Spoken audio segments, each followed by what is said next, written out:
Well, let's go to game number 3 and see if we can have the Monkeys light up and attempt to get a win on the Leftovers. So Leftovers looking to cinch us with a 3-0. Two-Mo Spider Queen will be the battleground. There is good news if Leftovers gets a win here. First off, they're playing for the Western Clash, but secondly, the Wheel of Wisdom would have been correct. It's always correct. Our interpretation can be wrong, but the wheel is always right. That's true. That is true. Well, as we get ready for Two-Man Spider Queen, we'll see if this is the moment that we have the Monkeys turn it around. You know, this is usually when they go down 0-2, they come into game number 3 and they usually try something a little bit wonky, and that usually lights a fire underneath their rears. But if that fire is not lit, they're out for today.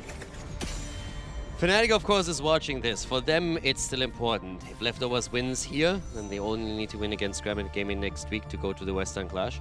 Fnatic would hope for the Leftovers to stumble somewhere along that path, because with the victory over the Monkeys themselves next week, Fnatic could still take the number 4 spot if the Leftovers struggle somewhere. So far, it doesn't look likely. We have Tracer banned out by the Monkeys again. DAB getting targeted here, and for very good reason. Genji has the counter ban for the Leftovers. Thinking about a Diablo ban here for the Monkeys. Take it away from Leftovers. They have shown that they enjoy running Diablo in this battleground if they are given the opportunity. They banned Muradin though. Muradin has been a staple for Mopsio in particular. And it's always a Stormbolt follow-up after any kind of chain that you want to set into place. And we've seen it now several times. I mean, with Maiev, they are always trying to follow that up. It was also very tricky for them to take control of Muradin or Volskaya. That didn't work out either. Leftovers now with the ban on their side. They banned Zeratul twice, but this time they're mixing it up and going for Tassadar. Immediate Phoenix pick. Targeting DAB a lot more heavily right now, saying, okay, we know that you can play more heroes, but those two we struggle against, so we take them away. But they give up Diablo. Okay, well, the Muradin ban makes more sense now, obviously, because Muradin does a really good job of jumping on Phoenix, as we've seen multiple times, being able to set out the animation. But the Leftovers have shown that they really love Diablo in this battleground, and giving that away is a risk that the Monkeys better be prepared for, especially with Kayn to back them up. Yeah, next picks are going to be crucial. Urel for that bot lane and Malfurion. The interesting part is that when you look at Urel, they're currently 0-3 with her. Urel is super powerful over most teams, but there are only 2 teams that haven't won with Urel yet. One is Granite Gaming, and that's mainly because they only played once with her. But Trick Esports, when they pick her, she just doesn't have that impact, even though when we look across Europe, she is super powerful. Which is kind of weird. I feel like she would be a natural fit with the Monkeys. Yeah, especially for Alex. Yeah. They have these moments where, like, they clear out a lane, and then they just want to force right away. And Urel is very good at coming in for her flank, especially a little bit faster than you expect due to her ability to mount up instantly. But no wins yet. Monkeys identify Maiev has been a problem for them, especially in game number 1, so they'll ban it out. They're actually targeting really the power picks on the side of Leftovers. It's not only the picks, it's the bans, it's also the picks that we see here. Taking Phoenix right away, banning out Muradin. The Diablo Blaze combo with Deckard Cain, though, that is so difficult to go up against. I mean, it's what Zealots played. We've seen so many teams now mirror that as well, just because it is so strong in these team fights. You have such a beefy front line, layer defenses, stun combos that you can execute too. Very difficult to get around those. Anoop arrived again? Yeah, Garrosh. Garrosh on Crosby is again, or for, not again, but on Gul'dan. Yeah. I haven't seen him on Gul'dan in a while. Gul'dan actually has seen 1 game. Actually, a few more. Fnatic played Gul'dan 4 times. We saw no games from the Monkeys with Gul'dan yet in this phase. Diamondskin played him once, but lost with him. Gul'dan currently sitting at 3 wins and 2 losses. Is that Make on Phoenix here? No. Yep, there it is. Make will be on Phoenix. Crosby will Gul'dan. Chromie will be the 5th pick here for Black Kidney. I don't know if it's enough. Garrosh is a pick here that I think can give Monkeys a good stand-up in this matchup, be able to get a couple wins, get a couple picks, and then you get in the late game where Gul'dan can start to carry. The Horrifies has been great for Crosby in the past. But the draft for the Leftovers, minus Chromie, are all heroes that they have ran often in the past and been successful with. Yeah. The thing with Chromie is just she's at 3 wins and 10 losses now. Yeah, she's hurting. Like, she's continuing to drop in her win rate like crazy, but if she can win a game, then this is a likely one, I feel. Because, right, Monkeys looked out of sync. They have to prove it now. To be honest, at this point, it's not even the draft anymore. I just want to see them on the same page when they make the decisions in team fights. That's what's more important. That's, I feel, where their biggest problem is. Leftovers draft is strong with the powerful front line that they have and also the poker that comes through with it. If they have any kind of control with stun follow-ups, Diablo with a point and click stun into a wall, and maybe Blaze follow-up jet propulsion, Chromie can follow up on that, it's going to be tough. Here we go. On the left side, and the blue. Leftovers. Mopsio on Diablo, Blakitny on Chromie, Linked on Kane, Poryboss on Blaze, and DAB on Hanzo. And to the right side of the map, down 2 games in the series as is. We have the Monkeys with Crosby on Gul'dan, Make on Phoenix, Remaballer playing Garrosh, Splendor on support, Malfurion for him again, and Alex on Urel, the Goat Girl. My question for the Monkeys is how do they get on Chromie? How do they take her out? Horrify. Horrify? Urel jump. Urel jump? I mean, they have tools. If at any point Urel goes in and just slows her for a second, there is a chance that Garrosh gets on her and is getting the flip. Let's see if they can pull that off. I have doubts. You are not the only one. With Blaze, Diablo, and Kane. Silver linings. Silver linings. The silver lining, they can do it. It's a matter of will they do it. We have seen it in the past. Yeah. We have seen Chromie's feet in the past. That's Blaze true. is actually in a bit of trouble at the bot lane here. Gets ganked by 2. Urel and Phoenix are on him. And he might fall if they... Yes, indeed he does. Great job, Maka and Alex. Zoning him out completely. The rotation of leftovers is too slow to help him out here. So the first blood for the Monkeys. Look at that. There's a way to start. Blaze down, meaning that we're getting a little bit of push here on the bottom. Chromie might be next, actually. She's taking some pressure here. Make unable to follow up with the full damage. Wouldn't have been enough, but still, Blakitny taking a little bit of pressure. So Monkeys always come out and get number 3, and they say, you know what? Might be down 2-0, but we're going to play our game. Bring in the fight to their opponents. They got 2 kills in the earlier game, too. Yeah, but Remaballer actually missing the move against Mopsio, and then he gets locked down, but there's not enough damage follow-up to put him under too much pressure. Now, he's suffering a little bit here, but Splendor's already topping him off. Gul'dan is currently up at the top lane. I mean, right now, the Monkeys are actually doing quite well when it comes to clearing these waves and making sure that they have some control over the turn-in points. Especially the bot lane is always being attacked by quick rotations. We see Phoenix sometimes moving in, now even zoning out for Urel as we have the first gems turned in from Alex. So Urel gets those completed, and now we see exactly the opposite happening. Phoenix can start to turn in while we have Urel taking over the lane again. Crosby, though, a bit low, but Mopsio might have overstepped here. Yeah, he was trying to get the flip of a Crosby, couldn't get it. He wound up shadow charging instead. And that'll mean leftovers. Get a little bit of poke, but nothing too much. Monkeys holding their own.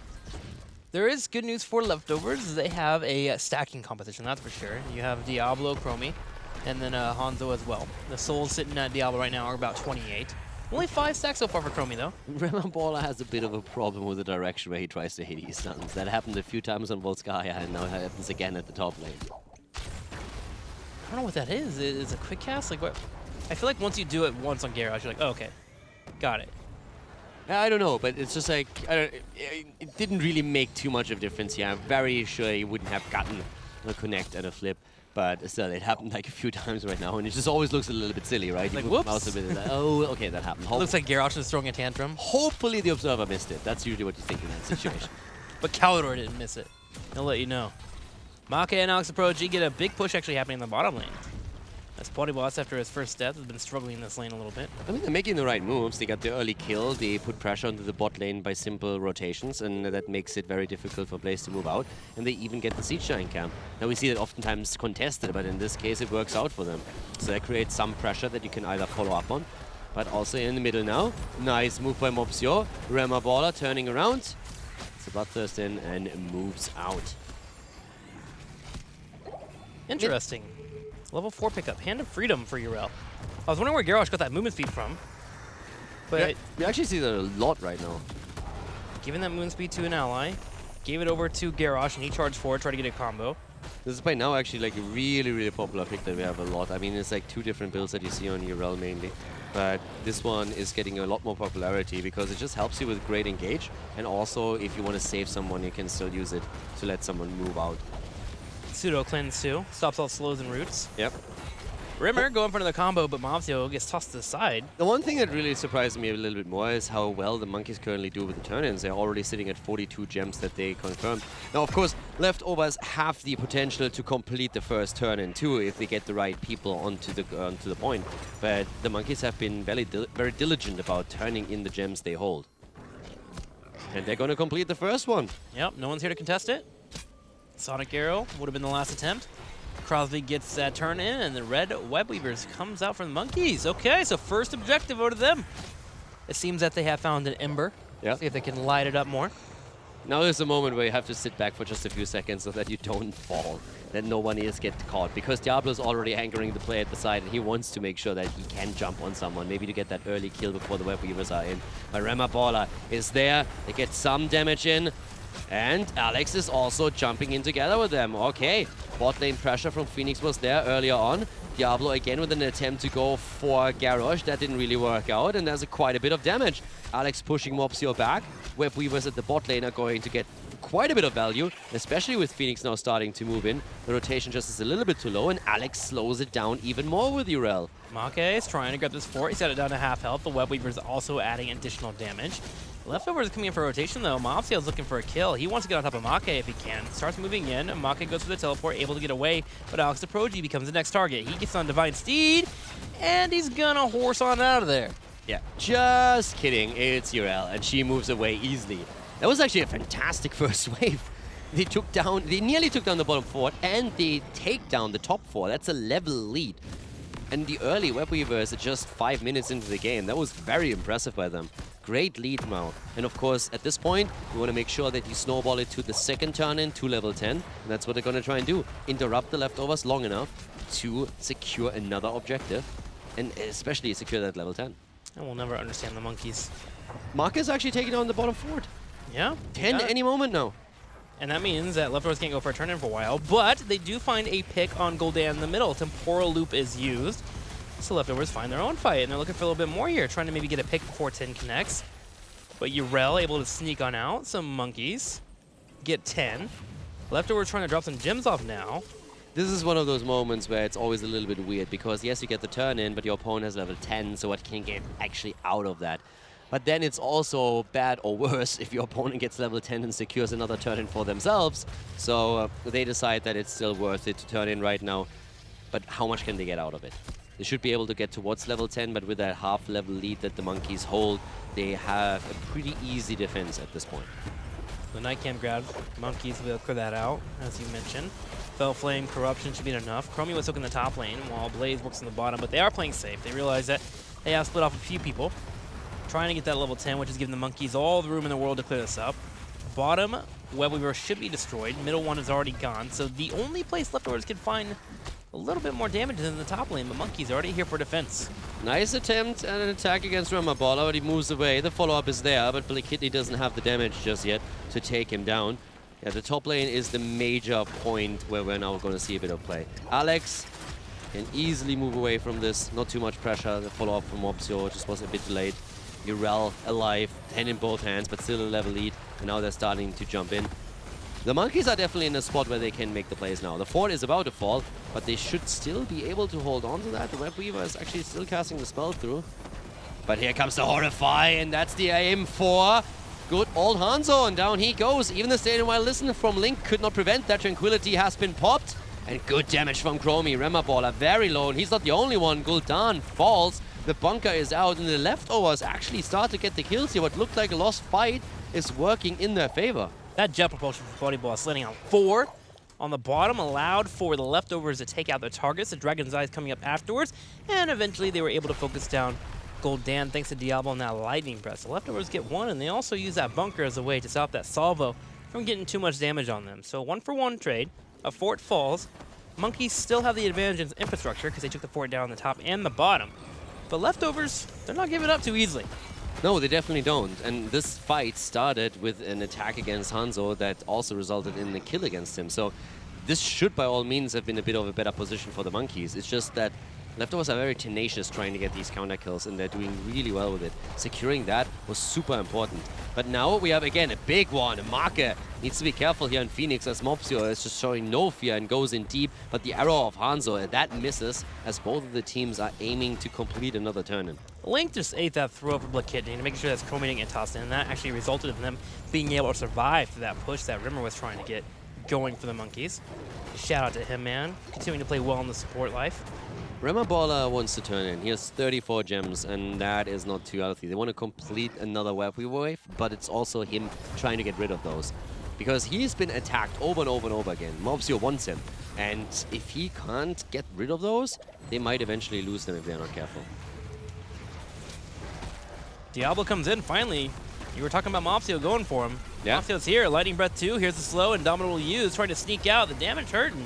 And that also forces Splendor to pop Tranquility because they need to keep Remaball alive. It's not only about Garrosh, it's also about the gems that he holds here. But he cannot rotate down to the bottom. And that's what he does immediately. And DAB is getting zoned by Alex. It's a really good attempt.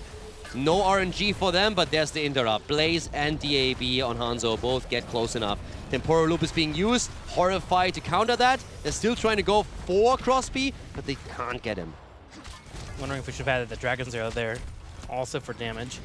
Try to also keep him locked down with the stun. Nature's Cure did come out from Splendor. Hanzo turn in though at the top. They're trying to turn that in, and that might just be enough. And there it is. Blue Web Weavers are coming in. Monkeys not keeping an eye on the top turn-in point. And that'll give the Leftovers 13. Even talent here. And they're looking to make plays. They want to open up all of the first layer of defense available for the Monkeys. That fort in the middle, fort in the bottom lane. Already starting to clear here in the middle with the explosive arrows in from Hanzo. Temporal Loop will be up in about 25 seconds, so shouldn't force any two major fights. Bunker gets used, though, as Monkeys try to get their own picks. Yeah, Lightning Breath again. Mopsy was trying to get the kill against Splendor. If he can secure that, that would be fantastic for them with that push. So it was all about Splendor just dodging out on most of the damage that was brought in by Chromie, and then Diablo just thought, okay, I might be able to get her here. Turns out to be not the case. But now the defense in the mid lane. And that's actually a pretty solid one. They're going for the Web Weavers.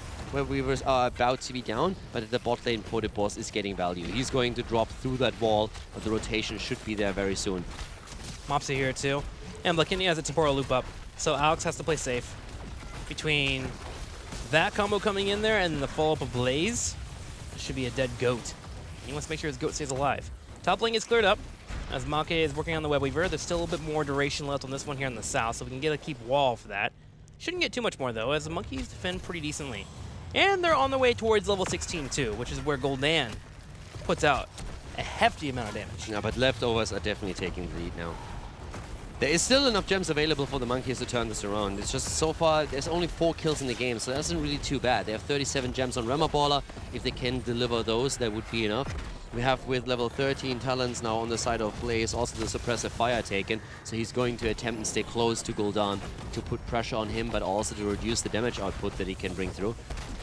But right now, the Monkeys are starting to fall a bit behind. And again, it's not really too bad if they can get the turn in and get some value out of a push, maybe drop the fort in the mid lane, but it's definitely something that needs to concern them a bit, because once the Leftovers hold 16, they are again playing from behind, and that's really not where you want to be.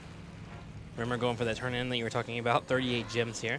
Pote Boss gets the delay, though, and even lays down some oil for good measure. Constant barrage from the Leftovers to stop them. There's so many interrupts available, and Remaballer is very unlikely to get this through before a fight is actually breaking out. And like, if you force someone low, if you can make that happen and force them to retreat, then I think you can definitely use that time window to turn in. But doing it while everyone is up and healthy is going to be tough. They're trying to rotate down now, and that's actually a smart move. But immediate reaction from Leftovers. Monkeys took their eye off the ball when the turn happened for the Leftovers at the top side, but now when you're looking at how they're playing it, the Leftovers are always aware of where exactly Garrosh is and make sure that he can't turn in. With a small exception that they're now making their way for the top boss, and I think the Monkeys have not sniffed that out at all. No, they haven't. With Hanzo in play, that boss is going to happen. Now they know, but it's too late, of course. That was the plan of the Leftovers from the beginning. They got the giant camp pushing in the bottom lane. The moment the Monkeys started went over to respond to that, they just beeline straight over towards the boss and allow for the turn-in to come in. So this will assault the keep at the top right. And Leftovers will use the resources to clear out this Web Weaver turn-in that has occurred for the Monkeys. And with 16 talent tier available for them, it should be in a solid state to be able to clear this out. Yeah, you basically trade the boss for the Web Weavers. That's what's happening here. And that's a win for Leftovers, especially since they have the level 16 talent. They want to slow down the progression of the Monkeys as much as they can. And the boss is being attacked at the top lane, but the only thing that Monkeys are going to get out of this wave is they push the lanes out, but they can't take structures down. They're going to get level 16 fairly soon, though, and that allows them until 20 to, again, fight on even talents. So this is the closest game that we had so far by the two teams. It's only 4 kills. It's like really as kill-heavy and as aggressive as we've seen on the previous 2 maps, but it's definitely a lot closer when it comes to the decisions that the Monkeys make and how they present themselves here. Ruinous Affliction coming online for 16. That's when it really starts to hurt from Gul'dan. Also, don't forget about Yrel, man. Whenever she gets that Holy Wrath, being able to splash the basic attacks allows for her to wave clear, but also to put some damage on those opponents that group up. Naturally, it's going to happen with Bunker being in play for Leftovers. They will group up as they come out of that, so that's a good opportunity for Yrel to be able to get the extra splash damage.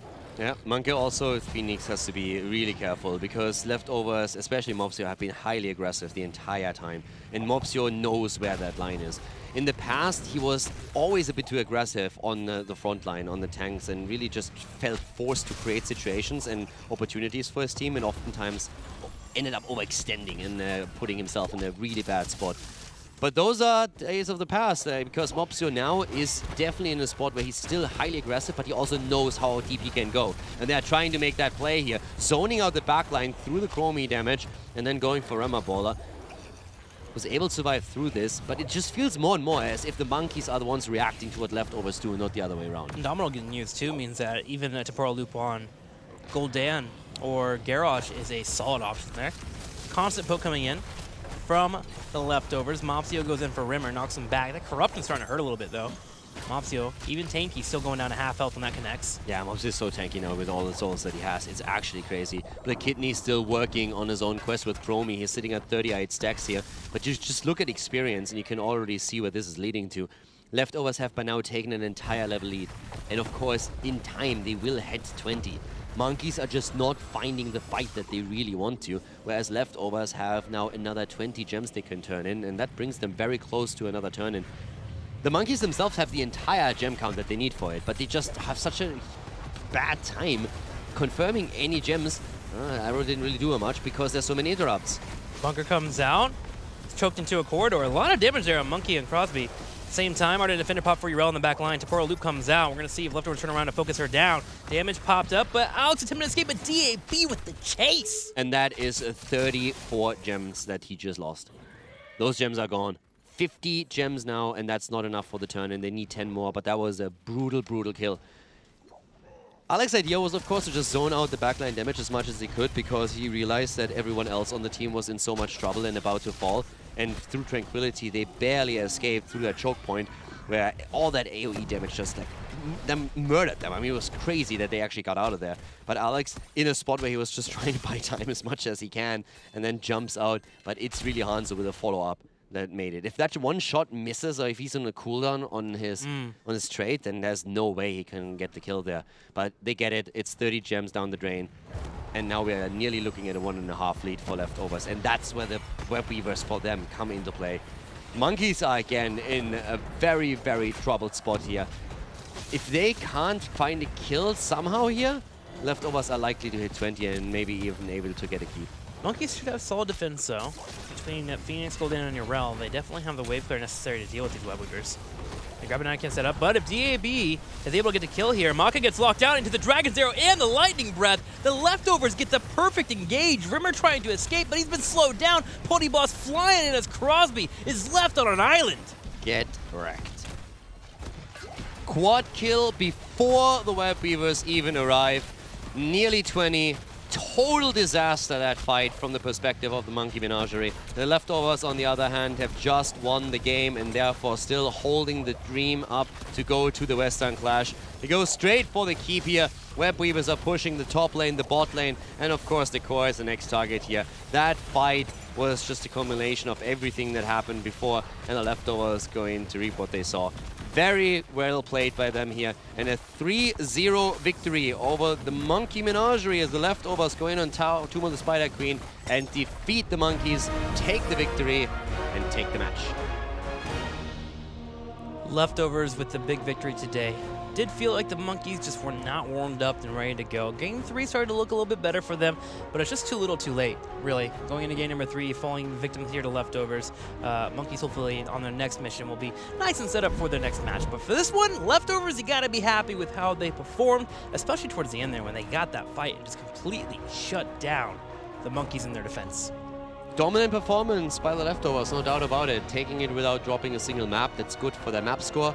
And of course, it also brings them now in a position where the match against Granite Gaming is going to be the one that will very likely decide if they go to the Western Clash or not. It depends a bit on Fnatic as well. And we're actually in a pretty awesome spot where Fnatic, if I'm not mistaken, from a schedule perspective, the Fnatic match happens before Leftovers plays against Granite Gaming. So Fnatic, first of all, has to win against the Monkeys. And if that happens, then it's all down to how Leftovers perform against Granite Gaming. So those two matches are likely going to determine who's going to be the 4th spot.